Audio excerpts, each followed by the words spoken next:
নমস্কার সকলকে, hello everyone, নমস্তে সবিকো, good evening to all of you. तो সবাইকে জানাচ্ছি নমস্কার এবং শুভ সন্ধ্যা। सभी लोगों को शुभ संध्या। तो मैं सोचती हूँ कि आप लोग अच्छे ही होंगे। तो आज मैं जो बताऊँगी 2025 के 7 जनवरी में जो एग्ज़ाम हुए थे सेकेंड शिफ्ट के 3 बजे से 6 बजे के बीच जो एग्ज़ाम हुए थे NTUGC नेट, वही पेपर को हम एनालिसिस करेंगे। पेपर 2 इंग्लिश लिटरेचर डिस्कस करेंगे और आज भी हम हिंदी एंड बंगाली दोनों लैंग्वेज में बातें करेंगे। प्लीज़ कंटिन्यू कीजिए। আজকে আমরা আলোচনা করব 7ই জানুয়ারি, সরি আমি যদি জুন বলে থাকি প্রথমে শুরুতে হিন্দিতে, আমি সরি, 7ই জানুয়ারি, 7 জানুয়ারি, 7ই জানুয়ারি যে পরীক্ষাটা হয়েছিল 2025-এ ইংরেজি, তার সেকেন্ড শিফট বিকেলে যে এক্সাম হয়েছিল তার যে শিফটের যে প্রশ্নপত্র সেটা নিয়ে আজকে আমরা আলোচনা করব এখানে।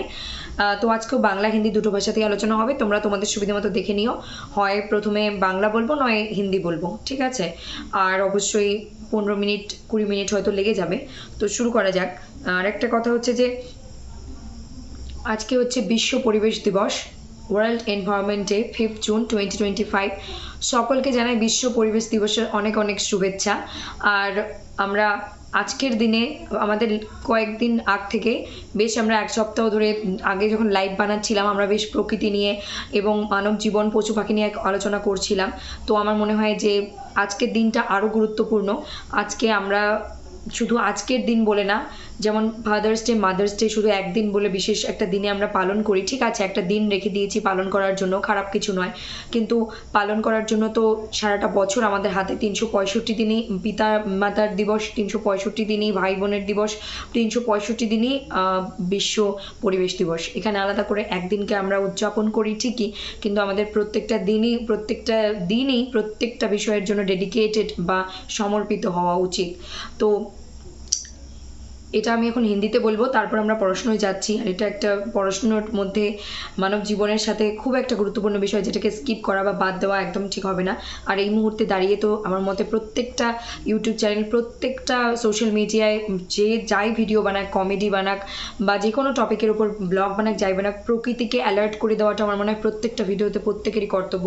বলেই তো কাজ হয়। তো বলে লোককে বলে ফিট করাতে তারা যদি একটু সচেতন হয়, একটু যদি দায়িত্ব নেয়, একটু যদি প্রকৃতির প্রতি সদয় হয়, তাহলে মনে হয় সবার জন্য খুব ভালো হবে। তো তার সঙ্গে অবশ্যই আমার চোখটা তোমরা হয়তো দেখতে পাচ্ছ, অবশ্যই আমি আজকে আমি আমাদের যে কালী মন্দির আছে, মায়ের মন্দির, সেটা আমি ভাবলাম যে একটু পরিষ্কার, বিশ্ব পরিবেশ দিবস, সেটা তো পরে জানতে পারলাম আমার এক স্টুডেন্টের কাছে যে ইউটিউবে ফলো করে সবসময়, তো তার কাছ থেকে জানতে পারলাম আমি মানে প্রকৃতির জন্য এই করি, কিন্তু হঠাৎ করে মনে না থাকাটা সেটা কোনো দোষের নয়। তো যাই হোক, আমি মায়ের মন্দির গিয়েছিলাম পরিষ্কার করতে, এই মানে সন্ধ্যাবাতি দিয়েছি তার আগে যে যাই একটু ভালো করে ঝেড়ে টেরে আসি, একটু মানে ঝুলটুল হয়েছিল সামনেই, কারণ বৃহস্পতিবার ঘর ঝাড়া নিষেধ আমাদের নিয়মে। তো যাই হোক, এমনি ঠাকুরঘরটা পরিষ্কার করতে গেছি, ওখানে ছিল বোলতার যে চাক বললা বলি আমরা, বা বলতা বলি, যে চাক ছিল সেখানে, আমি ওদের টাচও করিনি, জাস্ট সাইড থেকে ঝেড়েই চলে এসেছি। কিন্তু হেলে যখন নিচু হয়ে ঝাড়ছিলাম হঠাৎ করে একটা বলতে আসে, এখানে এক্স্যাক্টলি এখানে কামড়ে দিয়েছে। তার ফলে তো এখন পুরো মানে 2 ঘন্টা আগে কামড়ে দিয়েছে, এখন ফুলে বসে আছে 2-3 ঘন্টা আগে।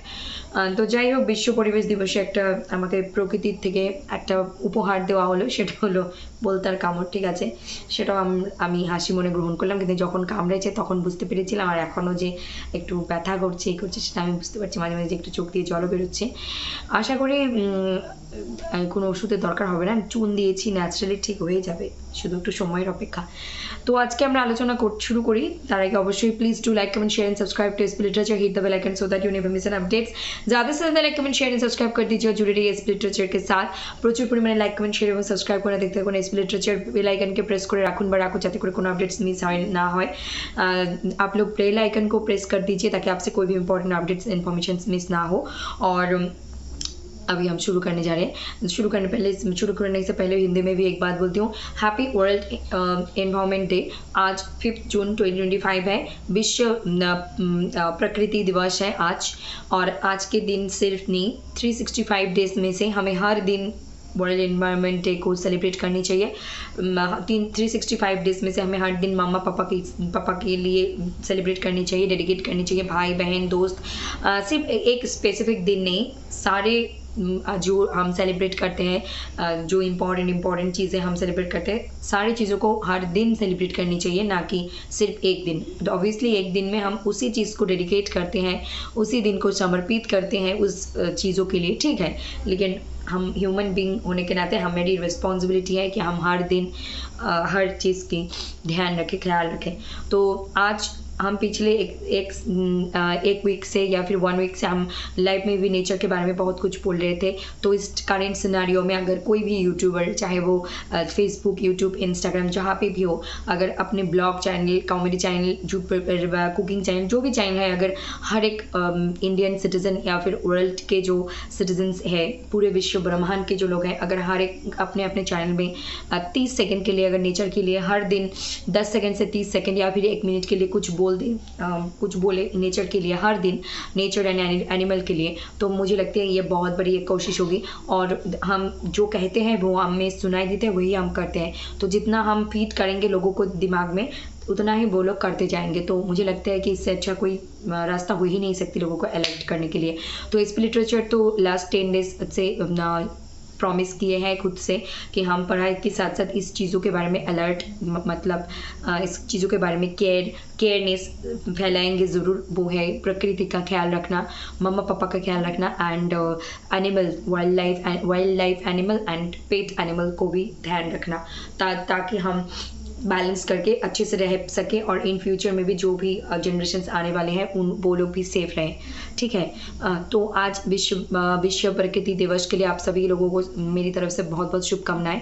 आज से अगर किसी ने स्टार्ट नहीं किया है तो आज से आप एक पौधा लगा के उसकी देखभाल करो, तो वो एक रेजोल्यूशन हो सकते हैं।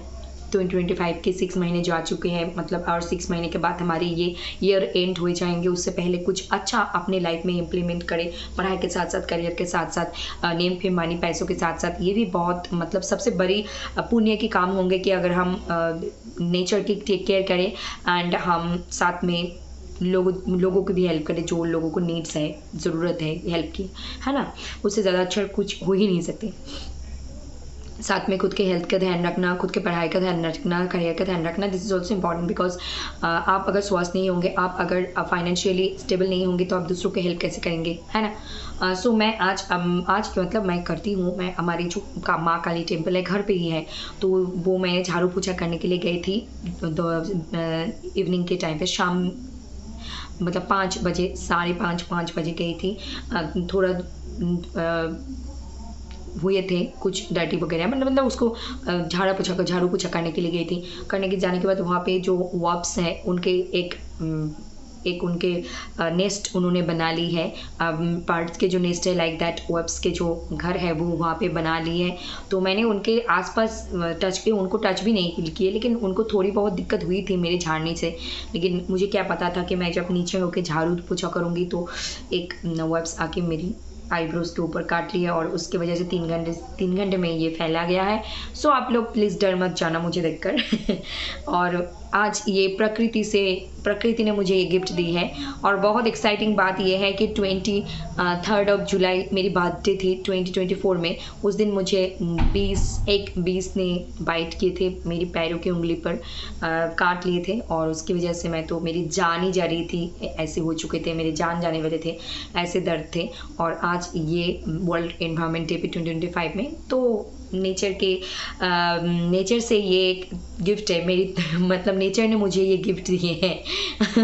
इंसेक्ट्स, नेचर एनिमल की देखभाल करने की बात करती हूँ तो उन्होंने मुझे प्यार से थोड़े बहुत काट दिए। सो ये हालत है, थोड़ी आंखों से आंसू भी आ रहे हैं बीच बीच में, मतलब ईचिंग भी हो रही है थोड़ी बहुत, और थोड़ी बहुत दर्द भी तो होंगे ही। इसको ठीक होने में टाइम लगेंगे, no need of any kind of medicine, but ये अपने आप ही ठीक हो जाएंगे। जैसे अपने आप काटती हैं अपने आप ही ठीक होंगे। लेकिन मैंने चून वगैरह जो होता है उसको लगा लिए है। आई होप ठीक हो जाएंगे। तो हम लोगों ने बातें की वर्ल्ड एनवायरनमेंट डे को डेडिकेट किए, हम लोगों ने मेरी ये प्रकृति से रिलेटेड जो गिफ्ट मुझे मिली उससे रिलेटेड बातें हमने की। अभी हम पढ़ाई की बातें पर शिफ्ट कर रहे हैं और ध्यान से सुनना, किसी भी बात को स्किप मत करना। पहले हम बंगाली या फिर हिंदी में रखते हैं, मतलब दोनों ही लैंग्वेज में कहूँगे, पार्ट पार्ट करके अपने सुविधा के अनुसार देख लेना आप सभी लोग। सो शुरू करते हैं। एंड उससे पहले ज़्यादा से ज़्यादा like comment share and subscribe कर दीजिए और जुड़े रहिए इस लिटरेचर के साथ। बेल आइकन को प्रेस कर दीजिए ताकि आपसे कोई भी इंपॉर्टेंट अपडेट मिस ना हो। और आज हम डिस्कस करने वाले हैं 7 जनवरी के जो प्रीवियस क्वेश्चन है उसके बारे में। तो पहले मैं बंगाली में कह लेती हूँ, फिर हम हिंदी में कहते हैं, ठीक है। और मैं यहाँ पे ऐसे बताऊँगी कि जो आपको 100 क्वेश्चंस के टोटल ओवरव्यू दे देंगे, ठीक है। और मैं चाहिए आज मैं नोट खाते में लेकर, मतलब खाते में लिख कर ले आ सकती थी बोर्ड में या फिर खाते में, फिर वीडियो बना के छोड़ सकती थी, लेकिन आज मुझे लगे कि मैं आऊँ सामने, क्योंकि मुझे सिर्फ 5 क्वेश्चंस 10 क्वेश्चंस के बारे में शेयर नहीं करनी। आज मुझे ऑल ओवर 10 क्वेश्चंस में पेपर 2 के जो 10 क्वेश्चन पेपर 2 के जो 100 क्वेश्चंस होते हैं उनके बारे में ही आपको क्लैरिटी देनी है कि अगर 7 जनवरी 2025 में 6 महीने पहले जो एग्ज़ाम हुए थे उसमें अगर ऐसे क्वेश्चंस पूछ रहे हैं तो आने वाले एग्ज़ाम में कितना ही और डिफ़िकल्ट एंड कितना ही फ़र्क पड़ सकता है, मैं इसको आप लोगों के आंखों के सामने दिखाना चाहती हूँ, ठीक है। सो शुरू करते हैं। पहले बंगाली में कहती हूँ फिर हिंदी में, तो ठीक है। तो এখন আমরা আলোচনা করব 7 জানুয়ারি 2025 পেপার 2 ইংলিশ লিটারেচারের প্রশ্নপত্র নিয়ে। আজকে আমি খাতায় বা বোর্ডে নিয়ে আসতাম 5টা বা 10টা প্রশ্ন, তোমাদের বলে দিতে পারতাম যে কী ধরনের প্রশ্ন এসেছে, কিন্তু আজকে আমি এই রূপে এলাম। আসার পিছনে একটা বিশাল বড় কারণ হলো যে আমি তোমাদেরকে বা আপনাদেরকে দেখাতে চাই যে 7 জানুয়ারি 6 মাস আগে যে এনটিইউজি নেট এক্সামটা হয়েছে সেই প্রশ্নপত্রটা কেমন ছিল, 100টা প্রশ্নের ধাঁচ কেমন ছিল, তোমাদের চোখে আঙুল দিয়ে আমি দেখিয়ে দিতে চাই। আর সেই অনুযায়ী আগামী পরীক্ষায় কতটা কি ডিফিকাল্ট বা সহজ হতে পারে এবং প্রশ্নপত্রটার কীরকম ধাঁচ হতে পারে, কতটা ঘাবড়ানোর ব্যাপার আছে নেই, সেটা আমি তোমাদের সামনে চোখের সামনে স্পষ্টভাবে তুলে ধরতে চাই, ঠিক আছে। শুরু করা যাক। প্রথমেই তো বলি আমি যে শুরু করলাম, তাহলে আমরা এখন যারা নতুন এসেছো চ্যানেলকে সাবস্ক্রাইব করে সঙ্গে থাকো, যদি মনে হয় এটা ভবিষ্যতে তোমাদের কাজে দেবে, তোমাদের বা তোমাদের বন্ধু বান্ধব আত্মীয় পরিজন ভাই বোন। আর যদি মনে হয় যে এটা অবশ্যই এই মুহূর্তেই কাজে লাগছে, সাবস্ক্রাইব করে সঙ্গে থাকুন। যদি মনে হয় সব কাজে লাগবে না, then it is totally up to you, এটা সম্পূর্ণ তোমাদের বা আপনাদের উপর। আর যদি অলরেডি তোমরা একজন সাবস্ক্রাইবার হয়ে থাকো তাহলে অবশ্যই চ্যানেলকে লাইক কমেন্ট আর শেয়ার করে আমাদের সঙ্গে থাকো এবং আমাদেরকে অনুপ্রেরণা দাও, আমাদেরকে এনার্জি দাও, আমাদেরকে মনোবল দাও, আমরা যেন আরও পরিশ্রম করে এগিয়ে যেতে পারি, একে অপরের পাশে থেকে হাতে হাত মিলিয়ে এগিয়ে যেতে পারি, ঠিক আছে। তো শুরু করছি। তো প্রথমত তো ব্রিটিশ লিটারেচারের কিছু টপিক এসেছে যেটা আমি এখানে আজকে নিয়ে আসিনি, কিন্তু আমি ওই পুরো পেপারটার ওভারভিউ দেবো।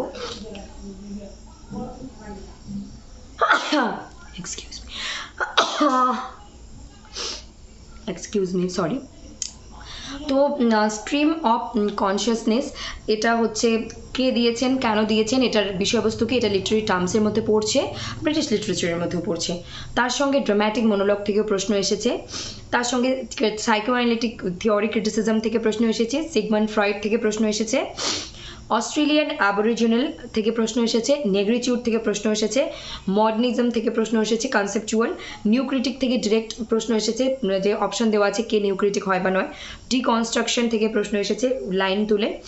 তারপর লাং অ্যান্ড পেরোল আমরা পড়িয়েছি, স্ট্রাকচারালিজম পড়াতে গিয়ে আমরা পড়িয়েছি, তো ওখান থেকে প্রশ্ন আবারও এসেছে। বারবাড্রিউ যেটা আমরা 6 মাস আগের ভিডিওতে 3 মাস আগের ভিডিওতে শেয়ার করেছি, হ্যাবিটাস থেকে প্রশ্ন এসেছে।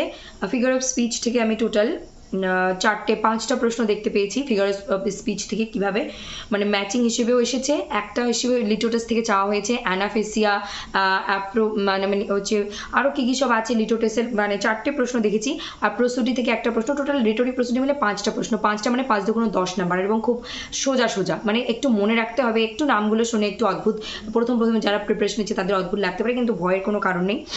10 নাম্বার এখানে পাওয়া যাবে। তারপর হচ্ছে শেক্সপিয়ার থেকে আর হচ্ছে টেগর থেকে, রবীন্দ্রনাথ টেগর থেকে একটা প্রশ্ন দেখেছি, শেক্সপিয়ার থেকে 2টোর অধিক প্রশ্ন এসেছে, আর দলিত লিটারেচার থেকে 2টো প্রশ্ন এসেছে, একটা ম্যাচিং আর একটা লাইন দিয়ে। একটা ব্লু হিউম্যানিটিস, এটা এক ধরনের থিওরি ক্রিটিসিজমের মধ্যে পড়বে। আর ইন্ডিয়ান থেকে প্রচুর প্রশ্ন এসেছে, আর যেগুলো লিটারি মুভমেন্ট ব্লুমসবেরি থেকে এসেছে, বেকন থেকে প্রশ্ন এসেছে, ফ্রান্সিস বেকন, তোমার রোলা বার্ট, মিখেল ফুকো, মিশেল ফুকো, মাইকেল বাকটিন, আর হচ্ছে তোমার তারপরে MLA এডিশন 9th এডিশন থেকে দুটো প্রশ্ন এসেছে আমি দেখলাম। আর হচ্ছে তোমার মোটামুটি এখানে আমি যতগুলো বললাম এখানেই তো 50-এর উপরে প্রশ্নটা বলেই দিলাম। আর একটা কথা বলি, ব্রিটিশ লিটারেচার থেকে খুব কঠিন না, মোটামুটি সোজাই এসেছে বলা যায়, প্রিভিয়াস কোয়েশ্চেন থেকেও এসেছে। আর হচ্ছে ইন্ডিয়ান লিটারেচার থেকে অনেক প্রশ্ন এসেছে, ব্রিটিশ থেকে ক্রোনোলজি বেশি চাওয়া হয়েছে। তো এর মাধ্যমে আমরা কি জানতে পারছি? আজকে মনে হতে পারে আমি তো প্রথমে গল্প দিয়ে শুরু করলাম পরিবেশ প্রকৃতি নিয়ে, অবশ্যই কিন্তু পড়ার বিষয় কি আর এমন বললাম, কিন্তু যে বা যারা অলরেডি পড়েছে জানে তারা বুঝতে পারবে, আর যে বা যারা নতুন তাদের একটু অসুবিধা হবে প্রথম প্রথম। কিন্তু না, আমি যেগুলো বললাম প্রত্যেকটা জিনিস থেকে ডিরেক্ট প্রশ্ন চাওয়া হয়েছে। Aboriginal, Australian aboriginal, negritude, modernism, new critic, আমরা নিউ ক্রিটিক কভার করেছি, মানে যেটা বুঝেছি ওখান থেকে এসেছে প্রশ্ন। তারপর ওর বাইরে আসেনি। তারপর সাইকোঅ্যানালিটিক ক্রিটিসিজম আমরা শুরু করিনি, এখনও ক্রিটিসিজমে করবো। লাং পেরোল বুঝিয়েছি, ওখান থেকে প্রশ্ন এসেছে, বাইরে কিছু আসেনি। তারপর হচ্ছে ফিগার্স অফ স্পিচ কমপ্লিট করা আছে আমাদের সবগুলো, কিন্তু কয়েকটা নতুন নতুন এসেছে, একটু মানে সেটা একটু কভার করতে হবে আমাকে হয়তো। আমি আগে 11ই জুনের পর আমি নিয়ে আসবো যেগুলো আমরা এখনো করিনি, মানে প্রসিডিউরটা কমপ্লিট আছে। রেটরিক বা ফিগার্স অফ স্পিচ যেগুলো এখন আমাদের কমপ্লিট হয়নি সেগুলো নিয়ে আসবো। আর যাতে তোমরা ওখান থেকে 1-2 নাম্বার মানে যাই প্রশ্ন আসুক ক্যারি করতে পারো। তার সাথে প্রস্তুতি তো খুবই সোজা, আবারও না হয় নিয়ে আসবো তোমাদের জন্য। তারপর হচ্ছে দলিত লিটারেচার কভার করা আছে, ওখান থেকে দুটো প্রশ্নের, মানে যে ওএসবি লিটারেচারের দলিত লিটারেচারের ভিডিও দেখেছে সে দুটো প্রশ্নের উত্তর করে 4 নাম্বার নিয়ে নিতে পারবে।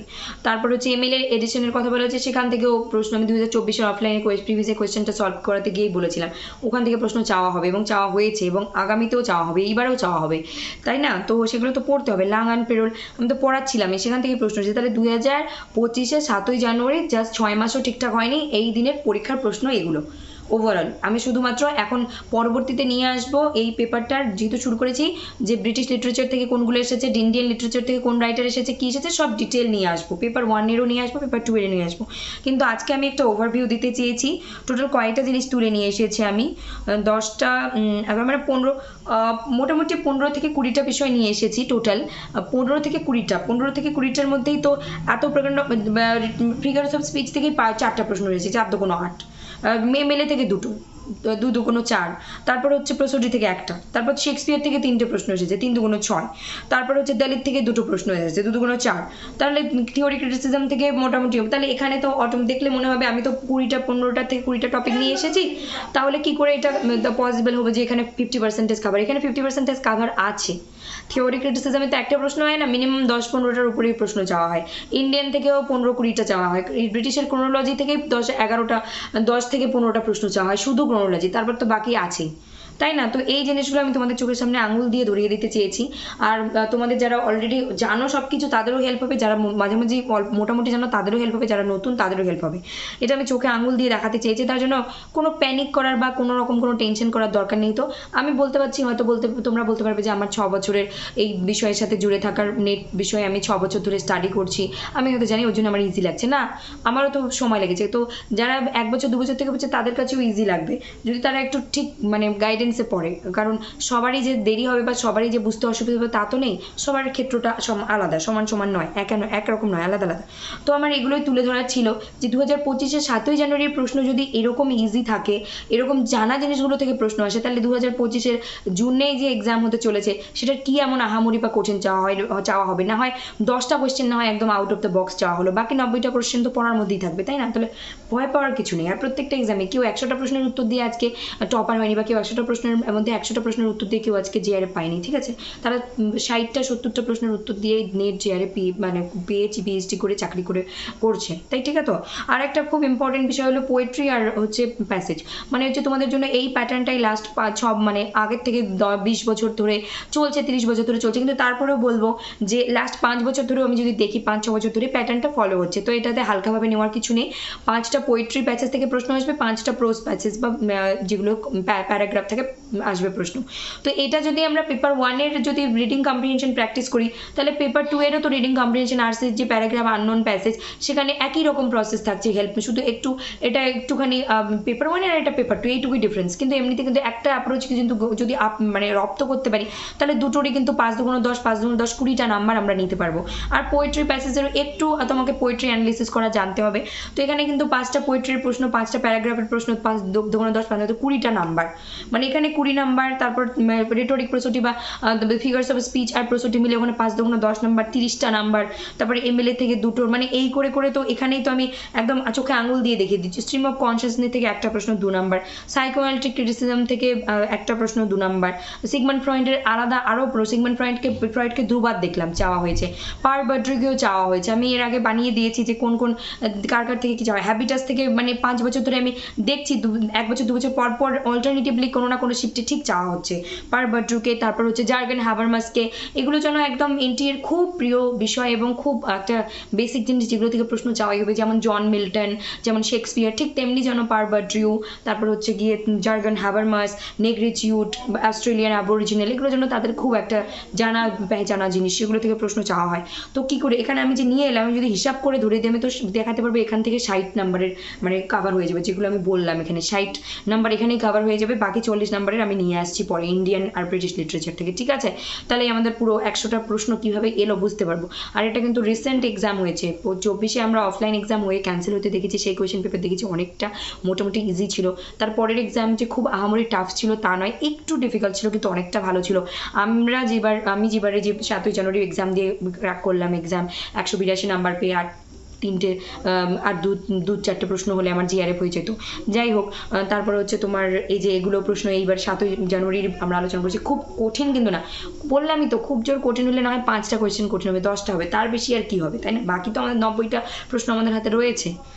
তো এখন আমি এটা হিন্দিতে বলে আজকে অফ করবো, কাজের ভিডিও আজকের এটা, তোমাদের রিল্যাক্স করার জন্য এবং অ্যানালিসিস করার জন্য, সেলফ অ্যানালিসিস করার জন্য, সেলফ ডাউট ক্লিয়ার করার জন্য, ঠিক আছে?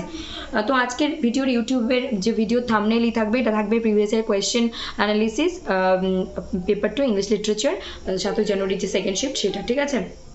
टाइटल और थंबनेल दोनों ही থাকবে।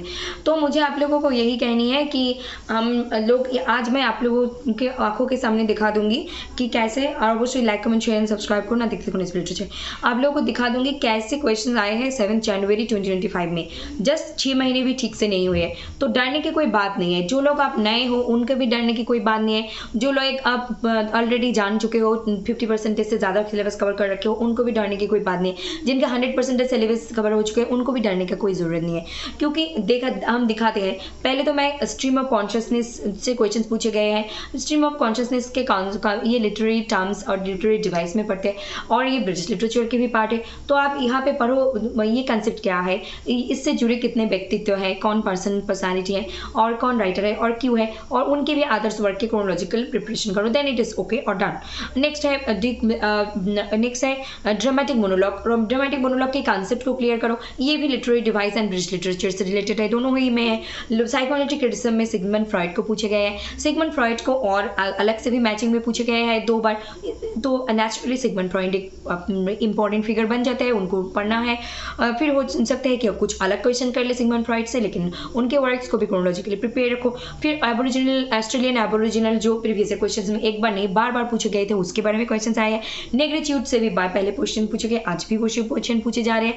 मॉडर्निज्म से क्वेश्चन पूछे गए हैं, न्यू क्रिटिक से क्वेश्चंस पूछे गए हैं, लैंग एंड पेरोल से क्वेश्चंस पूछे गए हैं, पार बार्डरू के हैबिटस से क्वेश्चंस पूछे गए हैं, जॉर्गन हैबरमस से क्वेश्चंस पूछे गए हैं, लिटोटस फिगर्स ऑफ स्पीच को पूछे गए हैं। फिगर्स ऑफ स्पीच में 4 क्वेश्चंस थे, नए कुछ थे, वो हम 11 जून के बाद डिस्कस करेंगे आप लोगों के साथ। और वहाँ से प्रोसोडी से 1 question, total 5 question rhetoric prosody से पूछे गए हैं, 10 मार्क्स। फिर आप लोगों को शेक्सपियर से 3 क्वेश्चन पूछे गए हैं, टैगोर से 1 क्वेश्चन, दलित लिटरेचर से 2 क्वेश्चन एंड ब्लू ह्यूमैनिटीज से 1 क्वेश्चन पूछे गए हैं, जो कि हमने नहीं पढ़ाए हैं, इन फ्यूचर में जरूर पढ़ाएंगे। इंडियन लिटरेचर से बहुत सारे क्वेश्चंस पूछे गए हैं, 10 से 15 क्वेश्चंस तो मिनिमम पूछे गए हैं। फिर लिटरेरी मूवमेंट ब्लूम्सबरी ग्रुप से पूछे गए हैं, जो ऑलरेडी इस लिटरेचर पे कवर्ड है। फिर आप लोगों को फूको, बर्थ, मिखेल बाख्तिन, इन सारे से पूछे गए हैं। एंड आप लोगों को एमएलए 9th एडिशन से 2 क्वेश्चंस पूछे गए हैं। फिर आप लोगों को डिकॉन्स्ट्रक्शन से पूछे गए हैं। तो मैं आप लोगों को यही बताना चाहती हूँ, आज मैंने जितने सारे टॉपिक के बारे में बात की, अब मैं चाहती तो नोट खाते में लेकर आ सकती 5-10 क्वेश्चंस को, लेकिन यहाँ पे ये ज़्यादा इंपॉर्टेंट है इस टाइम पे। देखिए, अगर आप पढ़ोगे, मतलब हमने इस लिटरेचर पे जो लैंग एंड पेरोल को कंप्लीट किया है वही से क्वेश्चंस पूछे गए हैं। जो वो वीडियो देख ले, वहाँ से बाहर कुछ नहीं पूछे गए हैं, लैंग एंड पेरोल से अलग कुछ ऐसे नहीं पूछे गए कि you are not you are not aware of this thing, like not that this kind of questions are not asked by them. तो अब उन लोगों के द्वारा ये सारे ऐसे क्वेश्चंस नहीं पूछे गए। मैंने 2024 के ऑफलाइन कैंसिल वाला पेपर को जब सॉल्व करवा रही थी तब मैंने बताया मेल एडिशन से क्वेश्चंस पूछे जाएंगे, तब भी पूछे गए थे, अब भी पूछे, री एग्जाम में भी पूछे गए हैं, अब भी पूछे गए हैं 7 जनवरी को 2 क्वेश्चंस, फिर आने वाले एग्जाम में भी पूछे जाएंगे। पर बच्चों jargon awareness कितनी इंपॉर्टेंट है इस लिटरेचर पे मैंने बता दी रखी है कि इन सारी चीज़ों को तो टॉपिक करके पढ़ के जाओ, क्योंकि ये फेवरेट है एनटीए के, पूछेंगे ही पूछेंगे। लाइक जॉन मिल्टन, शेक्सपियर की तरह उनको jargon awareness, पावर्ड्रू के हैबिटस कंसेप्ट उनको बहुत अच्छे लगते हैं, बहुत इंपॉर्टेंट लगते हैं, तो पूछते हैं, पढ़ के जाओ और इंपॉर्टेंट है भी। फिर इसके साथ साथ टेगोर से क्वेश्चन पूछे गए, फिर यहाँ पे मॉडर्निज्म का कंसेप्चुअल क्वेश्चन पूछे गए हैं, एबोरिजिनल ऑस्ट्रेलियन एबोरिजिनल से भी ये प्रीवियस क्वेश्चन से पूछे। ऐसे मैंने देखिए प्रीवियस क्वेश्चंस को रिपीट किया है, 5 से 10 क्वेश्चंस तो उन्होंने रिपीट ही किए हैं पेपर 1 पेपर 2 में इंग्लिश लिटरेचर में। 5 से 10 क्वेश्चन, चाहे इंडियन हो, ब्रिटिश हो, थ्योरी हो, क्रिटिसिज्म हो, 5-10 क्वेश्चंस तो उन्होंने रिपीट ही कर दी। तो you are already got this, you are already advance, क्योंकि आप सभी लोगों ने ज़्यादा कम तो प्रीवियस क्वेश्चन सॉल्व किए बैठे हुए हो। फिर आप लोगों को सिगमंड फ्रॉइड के साइकोएनालिटिक हमने डिटेल में डिस्कस नहीं किया, आने वाले दिनों में ज़रूर करेंगे। आप लोगों को ये सारी चीज़ों को कवर करनी है। मॉडर्निज्म के कंसेप्चुअल क्वेश्चंस पूछे गए हैं और आप लोगों के थ्योरी क्रिटिसिज्म मतलब फिगर्स ऑफ स्पीच में सभी चीज़ कवर है, कुछ नए हैं हम आने वाले दिनों में कवर करेंगे। आप लोगों के लिए प्रोसोडी और लेकर आएंगे, हमने तो प्रोसोडी कवर करके रखी है एक ही वीडियो में और बहुत ईजी तरीके से। फिर हमने ब्लू ह्यूमैनिटीज को नहीं पढ़ाया है, उसको पढ़ाएंगे बाद में। दलित लिटरेचर कवर हो चुके हैं एसपी लिटरेचर में, जो एसपी लिटरेचर के दलित लिटरेचर के वीडियो को देखेंगे तो उनको ये 2 मार्क्स मिलने ही मिलने हैं। अच्छे से पढ़ेंगे, दिखेंगे, लिखेंगे, याद रखेंगे तो जरूर मिलेंगे उनको 2 क्वेश्चंस के मार्क्स। तो ऐसे तो आप लोगों को लगेंगे कि मैंने आज क्या ही लेकर आई, लेकिन मैं आप लोगों को यहाँ पे बताओ 50 से ज़्यादा मार्क्स के क्वेश्चंस बता रही हूँ। यहाँ पे लगभग 50 से 60 क्वेश्चंस यहाँ पे कवर हो रहे हैं। मतलब स्ट्रीम ऑफ कॉन्शियसनेस से 1 question 2 marks, then dramatic monologue से 1 क्वेश्चन 2 मार्क्स, फिर साइकोएनालिटिक्स से 1 क्वेश्चन 2 मार्क्स, फिर negritude, aboriginal Australian, aboriginal modernism, new critic, यहाँ से 10 question 5 question 10 marks, 10 question 20 marks. फिर यहाँ पे रिटोरिक प्रोसीडी से 5 क्वेश्चन पूछे गए 10 मार्क्स। फिर यहाँ पे आप लोगों का शेक्सपियर से 3 क्वेश्चन, दलित से 2 क्वेश्चन, यहाँ पे 10 मार्क्स। फिर टेगोर से 1 क्वेश्चन, ब्लू ह्यूमैनिटीज से 1 क्वेश्चन, ब्लू ह्यूमैनिटीज हमने नहीं पढ़ा है। इंडियन लिटरेचर के बारे में हमने बहुत कुछ बता के रखा है। इंडियन लिटरेचर लगभग 11 से 10 के ऊपर 10 से 15 क्वेश्चन तो पूछे ही गए हैं, मैंने काउंट नहीं किए लेकिन लगभग 10-15 क्वेश्चन तो पूछे गए हैं।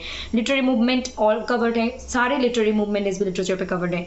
ब्लूम्सबरी ग्रुप पूछे गए, फ्रांसिस बेकन के बारे में पूछे गए, advance way of learning and जो है उनके पूछे गए हैं, एंड रोला बार्थिन, मिशेल फुको, ये सारे जो कॉमन टॉपिक, रशियन फॉर्मलिज्म से भी विक्टर स्लोव्स्की के ऑप्शन में मैंने देखी, सारी चीज़ें पूछे गए हैं। तो कुछ बाहर से नहीं पूछे गए हैं, ठीक है। और अभी मैं बताऊँ आप लोगों को नेक्स्ट दिन आने वाले दिनों में मैं आप लोगों को ये 2025 के 7 जनवरी वाला जो पेपर है उसके पेपर 2 इंग्लिश लिटरेचर के Indian writer and British literature के जितने राइटर के जो भी पूछे गए हैं उनको मैं सॉल्व करवाऊंगी, और पेपर 1 के भी सॉल्व करवाएंगे, और पेपर 1 को पूरे तरीके से सॉल्व करवाने की कोशिश करेंगे। और साथ साथ जो नए फिगर्स ऑफ स्पीच इंट्रोड्यूस करवा गए हैं, ब्लू ह्यूमैनिटीज नए हैं मेरे लिए, जो नए हैं उनके बारे में भी हम सोचेंगे, समझने की कोशिश करेंगे। लेकिन मैं उससे भी ज़्यादा कहूँगी इस वक्त जो ऑलरेडी पता है उस पर फोकस करो, वहाँ से आपको नेट जेरेफ के मार्क्स काफ़ी हो जाएंगे, मतलब ओवर हो जाएंगे, उससे हो जाएंगे। तो आप लोगों को यहाँ पे और एक इम्पॉर्टेंट बात, हम लोग रीडिंग कम्प्रीहेंशन पढ़ते हैं पेपर 1 के लिए 5 क्वेश्चन 10 मार्क्स, वही reading comprehension passage paper 2 English में भी पूछे जाते हैं। थोड़े पैसेज अलग होते हैं, ये लिटरेरी के बेस के ऊपर होता है, वो जनरल के बेसिस पर होते हैं। तो यहाँ पे अगर आप रीडिंग कम्प्रीहेंशन सॉल्व करने के अप्रोच को सीख लोगे तो वहाँ पे 5 क्वेश्चन 10 मार्क्स, पेपर 2 पे 5 क्वेश्चन 10 मार्क्स, 10 20 मार्क्स तो यहाँ पे कवर हो गए। और आप लोगों के लिए पोइट्री के बारे में बताओ, पोइट्री को सॉल्व करने के कुछ टेक्निक्स है, उसको प्रैक्टिस करनी होगी। तो एक लास्ट 20 साल 25 साल से तो पोइट्री एंड पैसेज तो पूछे जाते हैं, कभी कभी 3 क्वेश्चन, कभी कभी एक पोइट्री पैसेज से 1 ही क्वेश्चन, कभी कभी 3, कभी कभी 2, कभी कभी 5। लेकिन लास्ट 6 साल से 5 साल से मैं देख रही हूँ कि पोइट्री से 5 क्वेश्चन, पैसेज से पैराग्राफ से 5 क्वेश्चन, मतलब 5 10 क्वेश्चन 20 मार्क्स इज सिक्योर्ड। अगर आप इसकी प्रैक्टिस कर लोगे तो आप यहाँ से डेफिनेटली ये मार्क्स कवर कर लोगे, ये मार्क्स आपको मिलेंगे। सो डोंट वरी, ठीक है, आप लोगों को डरने की कोई बात नहीं है, आप लोगों को मिल जाएंगे, ठीक है। तो मैं पेपर 1 पेपर 2 के बारे में, पेपर 2 के साथ साथ पेपर 1 के बारे में भी बहुत कुछ बताएं जो आपको क्लैरिटी देंगे। तो आज हम यहाँ पे 50 से 60 मार्क्स के डिटेल बता दिए। आने वाले दिनों में बाकी 30-40 क्वेश्चन के पेपर 2 के इंग्लिश लिटरेचर के, Indian writer and British literature के बताएंगे। कैसे कैसे क्वेश्चंस आए, हाथों में पकड़ के सॉल्व करेंगे, कैसे सॉल्व करनी है वो भी बताएंगे। लेकिन पेपर 1 भी हम सॉल्व करेंगे, डेटा इंटरप्रिटेशन प्रोसेस कितने डिफिकल्ट थे कितने नहीं थे। आज मुझे आप लोगों को आंखों में दिखाने थे कि कितने ज़्यादा आज के टाइम के क्वेश्चन है 6 महीने के पहले, तो आप लोग यहाँ से एक सीख लो कितना ही डिफिकल्ट क्वेश्चन एनटीए पूछ लेंगे। हो सकता है कि 100 में से 10 क्वेश्चन अननोन पूछ ले। 10 क्वेश्चन गए तो क्या हुआ, किसी ने भी आज तक जिन्होंने भी प्रिपेयर किया है आज किसी ने भी उनको 100 में से 100 क्वेश्चन सही करके उन्होंने टॉप नहीं की, उन्होंने जेआरएफ नहीं निकाली, नेट नहीं निकाली, उन्होंने 100 में से 70-60 क्वेश्चंस को सॉल्व करके ही नेट जेआरएफ निकाल के पीएचडी कर रहे हैं, जॉब कर रहे हैं। ठीक है, सो डोंट वरी, हल्के में रहो, हल्के में लो। और जो नए हो उन लोगों को भी बोल रही हूँ, जो पता है उसको ही बार बार रिवाइज करो, और जो इंटरमीडिएट लेवल पे हो उनको भी सेम ही गाइडेंस दूंगी, और जो ऑलरेडी एडवांस पे है उनको भी कहूँगी पढ़ा हुआ चीज़ को और रिवाइज करो, प्रैक्टिस करो, सॉल्व करो, एंग्जाइटी फियर से निकलो, टाइम मैनेजमेंट करो, सभी लोगों के लिए कह रही हूँ। So that's it, you can do it and आप लोगों ने चेहरे मिल जाएंगे, जो भी आपको चाहिए डेफिनेटली मिलेंगे। Okay, that's it for today. नमस्ते सभी को, स्वस्थ रहे, मस्त रहे। नेचर, फिर कह रही हूँ, विश्व प्रकृति दिवस है, वर्ल्ड एनवायरनमेंट डे, सभी लोगों को बहुत बहुत शुभकामनाएं। हम सभी लोग स्वस्थ रहेंगे, मस्त रहेंगे और प्रकृति को लेकर चलेंगे। आने वाले दिनों में भी हम आप खुद को, अपनी फैमिली में सभी को अवेयर करेंगे, और फ्रेंड्स, फैमिली, नेबर को अवेयर करेंगे, समाज को अवेयर करेंगे, और अपने बच्चे, आने वाले जनरेशन को भी अवेयर करके रखेंगे जाएंगे यहाँ से जाने से पहले, ताकि ये एनवायरनमेंट सेफ रहे तो ह्यूमन बींग भी सेफ्टी से रहेंगे। और thank you very much, please to like comment share and subscribe to SB literature, hit the bell icon so that you never miss an updates. ज़्यादा से ज़्यादा like comment share and subscribe कर दीजिए, जुड़े रहिए एसबी लिटरेचर के साथ। नए आए हो तो सब्सक्राइब करके जाओ, अगर लग रहा है एसबी लिटरेचर आपके हेल्प कर सकते हैं। अगर आप ऑलरेडी एक सब्सक्राइबर हो तो लाइक कमेंट शेयर करके हमें इंस्पिरेशन दो, मोटिवेशन दो, एनर्जी दो, ताकि हम और आगे जा पाए और आप लोगों को हाथों में हाथ पकड़ के आगे लेकर जाए। है ठीक है, नमस्ते सभी को, সবাই ভালো থাকুন, সুস্থ থাকুন, দেখতে থাকুন এসবি লিটারেচার। ধন্যবাদ। 30 মিনিটের উপরে হয়ে গেল, এখন জানি না কতটা ইন্টারনেট আছে নেই, কভারেজ দেখি আপলোড করতে যাচ্ছি এখন। নমস্কার, সবাই দেখে নিও। আর यूट्यूब था आज मैं यहाँ पे थंबनेल टाइटल पे यही रखूंगी, 2025 7 जनवरी second shift question paper analysis detail, paper 2 English literature, और पेपर 1 को भी हम लेकर आएंगे, पेपर 2 को भी और डिस्कस करेंगे, और थ्योरी क्रिटिसिज्म भी पढ़ेंगे। और ये तो जर्नी खत्म नहीं होंगी, ये तो ऑनगोइंग प्रोसेस है, सीखना, पढ़ना, लिखना, एक बार आगे बढ़ना है ना, लेकिन फिर भी हम ऐसे पढ़ेंगे कि एग्जाम में काम आए। ठीक है, thank you very much, God bless you, good night, शुभ रात्रि सभी को, स्वस्थ रहे, मस्त रहे और अपनी ज़िंदगी में आगे बढ़े, और दूसरों का ध्यान रखें, प्रकृति का ध्यान रखें, खुद का ध्यान रखें। সবাই ভালো থাকুন, সুস্থ থাকুন, দেখতে থাকুন এসবি লিটারেচার। নিজের খেয়াল রাখুন, পরিবারের খেয়াল রাখুন, প্রকৃতির খেয়াল রাখুন, আর ভালো থাকুন, পড়তে থাকুন, এগিয়ে যেতে থাকুন নিজের জীবনে। শুভরাত্রি, নমস্কার, বাই বাই, টেক কেয়ার।